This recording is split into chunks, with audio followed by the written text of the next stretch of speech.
Welcome to Short Verse Creations. You are listening to Audiobook The Pride Within. Chapter 7, The Weight of the Truth. The warehouse felt colder now, as though the man's words had left a chill in the air. Sophia sat on the floor, her back against the table, her knees pulled to her chest. Her breaths came shallow and ragged, her mind racing to make sense of what she had just heard. Leo stood a few feet away, his posture tense, his golden eyes fixed on her. He didn't know what to say. He had fought predators before, animals, men, even his own instincts. But this was different. This was a battle he couldn't fight for her. "Sophia," he said quietly. She didn't look at him. "I don't understand," she whispered, her voice barely audible. "How could this be true? How could I not know?" Leo crouched beside her, his movements slow and careful. "Maybe it's a lie," he said, though the words felt hollow even as he spoke them. The man in the suit hadn't seemed like the type to bluff. He had spoken with too much certainty, too much confidence. Sophia shook her head. "It doesn't feel like a lie. That's the worst part. It, it feels like something I've always known but didn't want to see." Leo frowned. "What do you mean?" She looked at him then, her eyes shimmering with unshed tears. "The way animals react to me. The way they trust me, even when they shouldn't. I always thought it was just a gift, something I was lucky to have. But what if it's not luck? What if it's something else? Something I didn't ask for?" Leo felt a pang of sympathy. He understood what it was like to feel out of place, to question your own identity. He reached out, his hand hovering near hers, but stopped himself before making contact. He wasn't sure if she wanted comfort, or if he even knew how to give it. "We'll figure this out," he said instead. "Whatever it takes." Sophia managed a weak smile, but it didn't reach her eyes. "Thank you, Leo. I don't know what I'd do without you." The investigation. They left the warehouse shortly after, taking the file and the vial with them. Sophia clutched the file tightly as they walked, her knuckles white against the folder's edges. She had insisted on keeping it, saying it might hold answers she desperately needed. Back at her apartment, she spread the contents of the file across the coffee table. Leo sat nearby, his sharp eyes scanning the documents as she flipped through them. The photos, the medical records, the cryptic notes.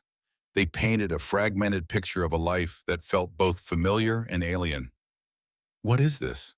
Sophia muttered, holding up one of the pages. It was covered in diagrams and handwritten notes, the text dense with scientific jargon.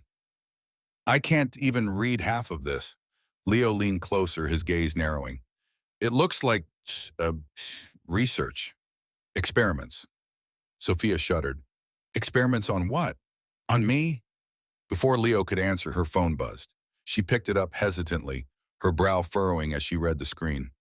"It's an email," she said, "from an address I don't recognize." Leo tensed. "What does it say?"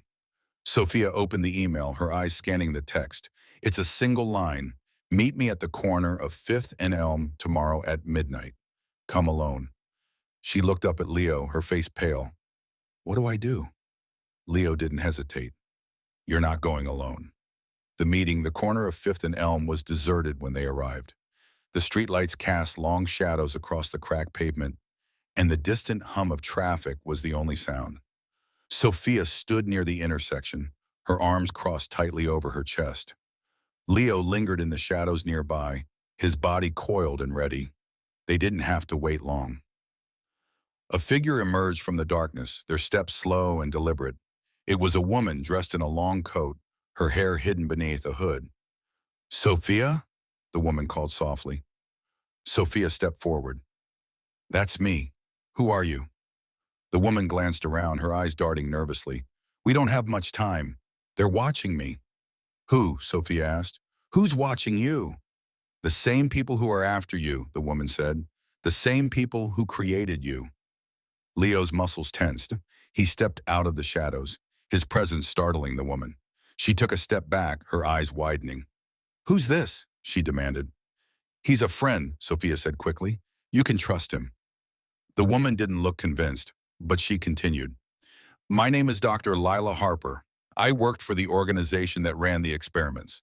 I was part of the team that created you." Sophia's breath hitched.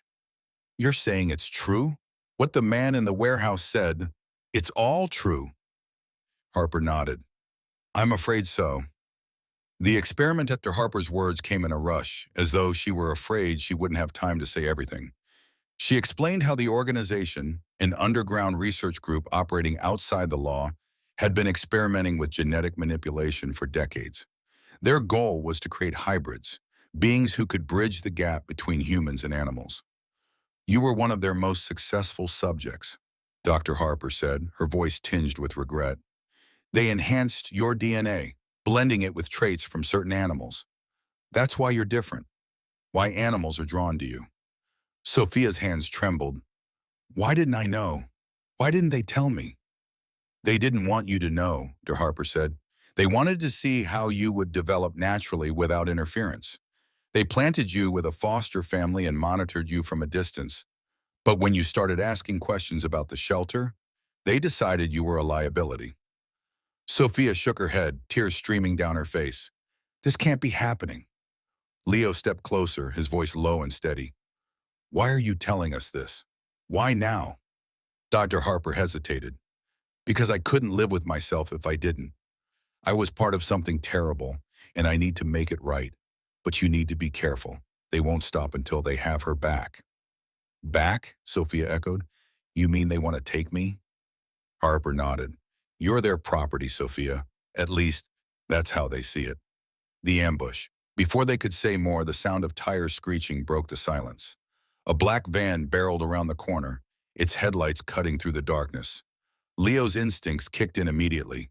Run, he shouted, grabbing Sophia's arm. Ira Harper froze for a moment, then turned and fled in the opposite direction.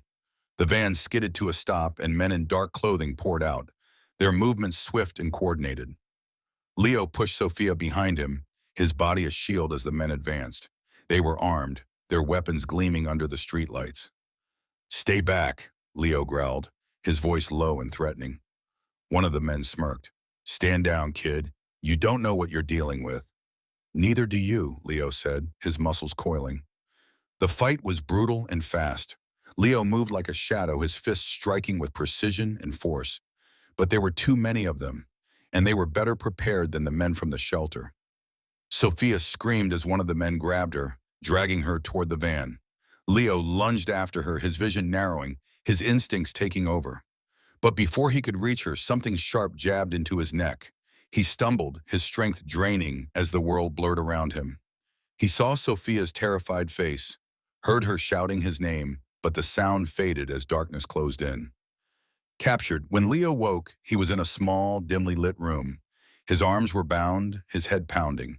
He struggled against the restraints, his muscles straining, but they didn't budge.